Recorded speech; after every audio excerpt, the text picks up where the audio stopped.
ഇന്ന് ഞാനൊരു പാലപ്പമാണ് ഉണ്ടാക്കുന്നത്. 2 കപ്പ് അരിപ്പൊടി, 250 ml കപ്പിന് 2 കപ്പ് വറുത്ത അരിപ്പൊടി. ഇത് പാലപ്പത്തിൻ്റെ അരിപ്പൊടിയാണ്, പുട്ടിൻ്റെ അരിപ്പൊടിയല്ല. ഇത് വാങ്ങിച്ച അരിപ്പൊടിയാണ്. ഇടിയപ്പം, പാലപ്പം, പത്തിരിയൊക്കെ ഉണ്ടാക്കുന്ന നല്ല നേർത്ത അരിപ്പൊടിയാണിത്. ആ കപ്പിന് തന്നെ 1.25 കപ്പ് തേങ്ങ ചിരണ്ടിയത്. ഇത് ഒത്തിരി വിളഞ്ഞ തേങ്ങയല്ല, അല്പം വിളവ് കുറഞ്ഞ തേങ്ങയാണ് പാലപ്പത്തിന് അരച്ച് ചേർക്കാൻ ഏറ്റവും നല്ലത്. 250 ml കപ്പിന് തന്നെ 1 കപ്പ് ചോറ്. ഈ കപ്പിന് തന്നെയാണ് ഞാൻ അരിപ്പൊടിയും തേങ്ങയും ഒക്കെ എടുത്തിരിക്കുന്നത്. 2 ടേബിൾ സ്പൂൺ പഞ്ചസാര, ആവശ്യത്തിന് ഉപ്പ്, 1/2 ടീസ്പൂൺ ഈസ്റ്റാണ്. ഇത് ഫാസ്റ്റ് ആക്ഷൻ ഈസ്റ്റാണ്.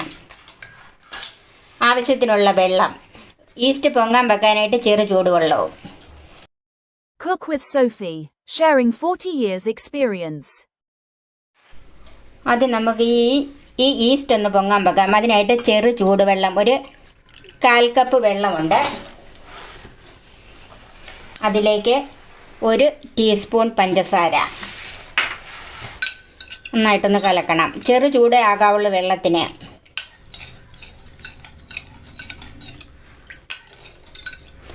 വെള്ളത്തിന് ചൂട് കൂടിയാൽ ഈസ്റ്റ് പൊങ്ങി വരത്തില്ല,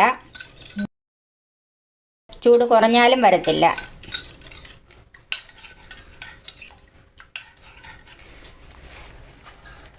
അതിലേക്ക് നമുക്ക് 1/2 ടീസ്പൂൺ ഈസ്റ്റ് ചേർക്കാം.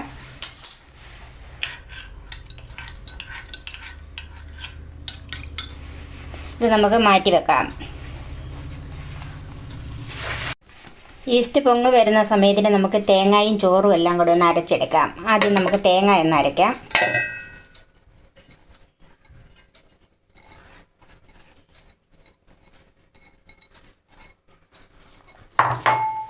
അതിലേക്ക് കുറച്ച് വെള്ളം, അതായത് ഇതുപോലെ തേങ്ങയുടെ ഒപ്പം തന്നെ കിടന്നാൽ മതി, മുകളിലോട്ട് പോകണ്ട.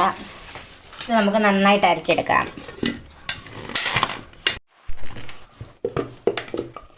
തേങ്ങ നന്നായിട്ട് അരഞ്ഞിട്ടുണ്ട്. അത് നമുക്കൊരു പാത്രത്തിലേക്ക് മാറ്റി വെക്കാം.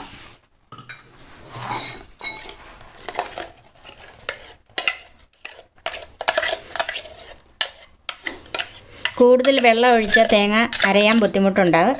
അതുകൊണ്ടാണ് കുറച്ച് വെള്ളം ഒഴിച്ച് തേങ്ങ അരച്ചത്. വെള്ളം നമുക്ക് പൊടിയായതുകൊണ്ട് ആവശ്യമുണ്ട്. നമുക്ക് ഈ പാത്രത്തിലേക്ക് തന്നെ ചോറും കൂടെ അരച്ചെടുക്കാം.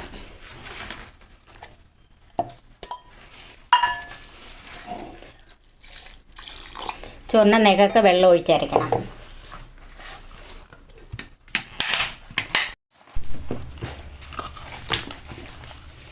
ചോറ് നന്നായിട്ട് അരച്ച് വെച്ചിട്ടുണ്ട്. അത് നമുക്ക് മാറ്റി വെക്കാം. ഈസ്റ്റ് നന്നായിട്ട് പൊങ്ങിയിട്ടുണ്ട്. ഇനി നമുക്കെല്ലാം കൂടെ കൂട്ടി യോജിപ്പിച്ച് വെക്കാം. ഞാനിവിടെ കപ്പി കാച്ചുന്നതിന് പകരം ചോറാണ് അരച്ചിരിക്കുന്നത്. ഇനി ഇതല്ല കപ്പി കാച്ചണമെങ്കിൽ ഈ പൊടിയിൽ നിന്ന് 2 ടേബിൾ സ്പൂൺ അരിപ്പൊടി എടുത്ത് 2 ഗ്ലാസ് വെള്ളം ഒഴിച്ച് ചെറുതീയിൽ നന്നായി കുറുക്കിയെടുക്കണം. അങ്ങനെ ചെറുതീയിൽ കുറുക്കിയെടുത്തെങ്കിലേ അത് വെന്ത് കിട്ടുള്ളൂ. അതുകൊണ്ടാണ് അങ്ങനെ. ഇനി നമുക്ക് ഈ പൊടിയിലേക്ക് ഈസ്റ്റ് ചേർക്കാം. നന്നായിട്ട് പൊങ്ങിയിരിക്കുന്ന ഈസ്റ്റ്. ഇതിൻ്റെ അകത്ത് ഞാൻ ഉപയോഗിച്ചിരിക്കുന്നത് ഫാസ്റ്റ് ആക്ഷൻ ഡ്രൈഡ് ഈസ്റ്റാണ്.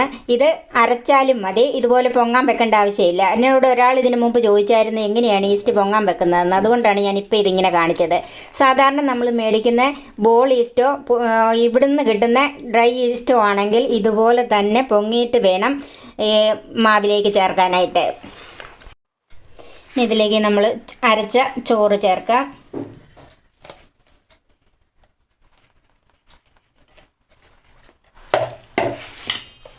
തേങ്ങ അരച്ചത് ചേർക്കാം. തേങ്ങ അരച്ചോ അല്ലെങ്കിൽ തേങ്ങാപ്പാലോ ചേർത്താൽ മതി. ഞാനിപ്പം തേങ്ങ അരച്ചാണ് ചേർക്കുന്നത്. പഞ്ചസാര. ഇനി നമുക്ക് കൈകൊണ്ട് തന്നെ ഇതൊന്ന് കുഴച്ചെടുക്കാം. ഇത് പൊടി ആയതുകൊണ്ട് കൈകൊണ്ട് തന്നെ ഒന്ന് കുഴച്ചെടുക്കണം.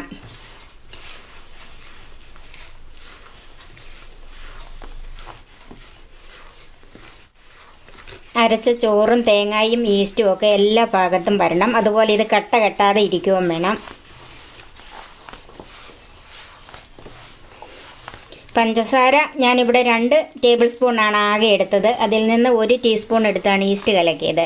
ബാക്കി പഞ്ചസാര ഇതിൻ്റെ അകത്ത് ചേർത്തിട്ടുണ്ട്. ഇനി മധുരം ചിലർക്ക് പാലപ്പത്തിന് ഇച്ചിരി ഏറെ മധുരം വേണം. അങ്ങനെയുള്ളവർ ഇത് അവസാനം കലക്കി വരുമ്പോഴത്തേക്കും മധുരം കുറവാണെങ്കിൽ പഞ്ചസാര അല്പം കൂടെ ചേർക്കണം. ഇത് വറുത്ത അരിപ്പൊടി ആയതുകൊണ്ട് അല്പം വെള്ളം കൂടുതൽ വേണം. ആദ്യമേ ഇതെല്ലാം ഒഴിച്ചൊന്ന് നന്നായിട്ടൊന്ന് കുഴച്ചെടുത്തിട്ട് വേണം ബാക്കി വെള്ളം ചേർക്കാനായിട്ട്. ഇതൊട്ടും പൊടിയായിട്ടിരിക്കരുത്. ഇത് മുഴുവനും ഇതുപോലെ എല്ലാ വശത്തു നിന്നും ഇതുപോലെ കൈകൊണ്ട് തന്നെ ഇങ്ങനെ കുഴച്ചെടുക്കണം. ഇപ്പോൾ ഇത് കൈകൊണ്ട് ഈ മാവ് നന്നായിട്ട് കുഴച്ചിട്ടുണ്ട്. ഇനി ഇതിലേക്ക് നമുക്ക് ആവശ്യത്തിനുള്ള വെള്ളം ചേർക്കണം. അപ്പോൾ നമ്മൾ തേങ്ങ അരച്ച പാത്രത്തിലും ചോറ് അരച്ച പാത്രത്തിലും ഒക്കെ കുറേശ്ശെ മിച്ചമുണ്ട്. അതിലേക്ക് കുറച്ച് വെള്ളം ഒഴിച്ച് അതൊന്ന് ചേർത്ത് കൊടുക്കാം. ആ വെള്ളം നമുക്ക് ഇതിലേക്ക് ഒഴിച്ചു കൊടുക്കാം. വീണ്ടും കൈകൊണ്ട് തന്നെ ഒന്ന് കുഴച്ചെടുക്കണം. ഇപ്പം നമ്മൾ ആദ്യം കുഴച്ചത് നല്ല ഡ്രൈ ആയിട്ടിരിക്കുവാണ്. ഇനി അതിലേക്ക് വെള്ളം ഒഴിച്ച് ഒന്ന് കുഴച്ച് മയപ്പെടുത്തിയെടുക്കണം.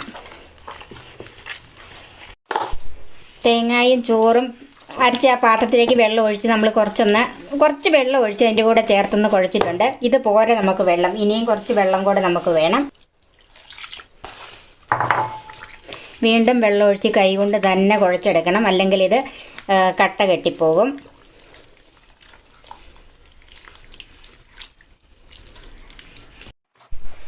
ഇങ്ങനെ കലക്കി വരുമ്പോഴത്തേക്ക് ഇതുപോലെയുള്ള ചെറുകട്ടകൾ കാണും. അത് കൈകൊണ്ട് എടുത്ത് ഉടച്ചു കൊടുക്കണം. നന്നായിട്ട് പൊങ്ങി വരുമ്പം പിന്നെ നമ്മൾ കലക്കി എടുക്കുമ്പോൾ ആ കട്ടയൊക്കെ ഉടഞ്ഞോളും. ഇനി അങ്ങനെ എന്തെങ്കിലും ബുദ്ധിമുട്ട് തോന്നുകയോ ഏറെ കട്ട കിടക്കുകയോ ചെയ്യുവാണെങ്കിൽ മിക്സിയിൽ 1-2 പ്രാവശ്യമായിട്ട് ഇതൊന്ന് അരച്ചെടുത്താൽ മതി. ഇപ്പം ഞാനിത് കൈകൊണ്ട് നന്നായി ഇളക്കി കഴിഞ്ഞ്, പക്ഷേ നമുക്ക് ഇത് പോരെ ലൂസ്, അതുകൊണ്ട് കുറച്ച് വെള്ളം കൂടെ അതിൻ്റെ അകത്തോട്ട് ചേർക്കണം. ഇനി തവി കൊണ്ട് തന്നെ ഒന്ന് കലക്കി വെച്ചാൽ മതി. ഞാൻ ഇതിൻ്റെ അകത്ത് ഉപ്പ് ഇപ്പം ചേർക്കുന്നില്ല. ഉപ്പ് ഇത് പൊങ്ങിക്കഴിഞ്ഞ് ഞാൻ സാധാരണ ഉപ്പ് ചേർക്കാറുള്ളത്.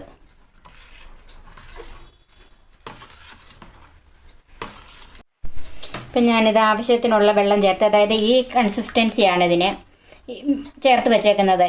ഇനി ഇതിനകത്ത് നന്നായിട്ട് പൊങ്ങി വന്നു കഴിഞ്ഞ് ആവശ്യമുണ്ടെങ്കിൽ നമുക്ക് അന്നേരം തേങ്ങാപ്പാലോ വെറും വെള്ളമോ പാലോ എന്ത് വേണേലും ചേർക്കാം. അന്നേരം ഞാൻ ഉപ്പ് ചേർക്കാറുള്ളൂ. ഇനി നമുക്കിത് 5-6 മണിക്കൂർ മൂടി വെക്കാം.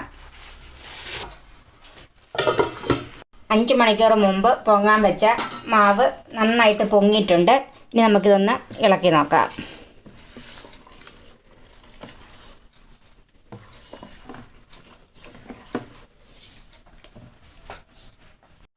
ഈ മാവിൽ നമ്മൾ ഉപ്പ് ചേർത്തിട്ടില്ലായിരുന്നു, ഇനി ഉപ്പ് ചേർക്കാം. ഉപ്പ് കുറേശ്ശെ ചേർത്ത് വേണം ഇളക്കി നോക്കാനായിട്ട്. നന്നായിട്ട് മിക്സ് ചെയ്യണം, അല്ലെങ്കിൽ അടിയിലേക്ക് അതിൻ്റെ ഉപ്പ് തരി കിടക്കും.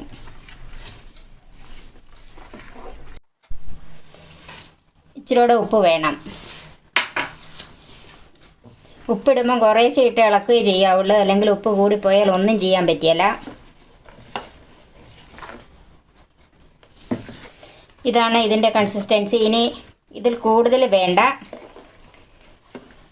നിങ്ങൾ അങ്ങനെ വെച്ചിട്ട് പൊങ്ങി വന്നു കഴിഞ്ഞ് വീണ്ടും കട്ടിയായിട്ടായിരിക്കുന്നെങ്കിൽ പാലോ തേങ്ങാപ്പാലോ വെള്ളമോ എന്താണ് ചേർത്ത് അതിൻ്റെ രീതിയിൽ കൺസിസ്റ്റൻസി ആക്കി എടുക്കണം. പാലപ്പം ഉണ്ടാക്കാനുള്ള അയവ് കിട്ടണം. ഇപ്പം ഉപ്പ് ചേർത്ത് നന്നായിട്ട് ഇളക്കിയിട്ടുണ്ട്. ഇനി നമുക്കിതൊരു 15 മിനിറ്റ് ഒന്ന് മൂടി വെക്കാം. ഇനി നമുക്കിതൊന്ന് നോക്കാം. നമ്മളിപ്പം 15 മിനിറ്റ് മൂടി വെച്ചിട്ടുണ്ട്. ഉപ്പ് ചേർത്ത് ഇളക്കുമ്പോഴത്തേക്ക് ഒന്ന് താന്നു പോകും. പിന്നെ അത് അനക്കാതെ ഇരിക്കുമ്പോൾ അത് ഒന്നോടെ പൊങ്ങി വരും. അതുകൊണ്ടാണ് ഈ 15 മിനിറ്റ് ഒന്ന് മാറ്റി വെക്കണമെന്ന് പറയുന്നത്. അങ്ങനെ പൊങ്ങി വന്നിട്ടുണ്ട്. ഇനി നമുക്ക് അപ്പം ചുട്ടെടുക്കാം. അപ്പം നമ്മുടെ അപ്പച്ചട്ടി നന്നായിട്ട് ചൂടായിട്ടുണ്ട്. ഇത് നോൺ സ്റ്റിക്കും പുതിയതും ആയതുകൊണ്ട് ഞാൻ ഇതിനകത്ത് ഇപ്പോൾ എണ്ണ തൂക്കുന്നില്ല. നോൺ സ്റ്റിക്കിൻ്റെ അല്ലെങ്കിൽ ഉപയോഗിക്കുന്ന ഏതെണ്ണയാണോ അത് നന്നായിട്ട് തൂക്കണം. ഇനി ചട്ടി നല്ലവണ്ണം ചൂടായ ചട്ടി അല്പം തീ കുറച്ചിടണം. തീ കുറച്ചിട്ടിട്ട് ഈ മാവ് കോരി ഒഴിക്കാം.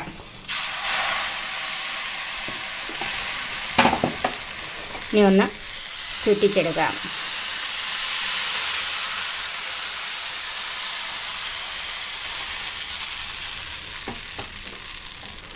ഇപ്പം ഹോള് വന്നിട്ടുണ്ട്. നമുക്കിതൊന്ന് അടച്ചു വെക്കാം. ഇനി നമുക്കിതൊന്ന് തുറന്ന് നോക്കാം. പാലപ്പം വെന്ത് അരിയെല്ലാം വിട്ടിട്ടുണ്ട്. ഇനി നമുക്ക് സെർവിങ് ഡിഷിലേക്ക് മാറ്റാം. ഇവിടെ പാലപ്പം റെഡിയായി. നിങ്ങൾ തീർച്ചയായിട്ടും ഉണ്ടാക്കി നോക്കിയിട്ട് ഇതിൻ്റെ അഭിപ്രായങ്ങൾ എന്നെ അറിയിക്കണം. അടുത്ത റെസിപ്പിയുമായി നമുക്ക് വീണ്ടും കാണാം. ഞാൻ സോഫി കുര്യാക്കോസ്.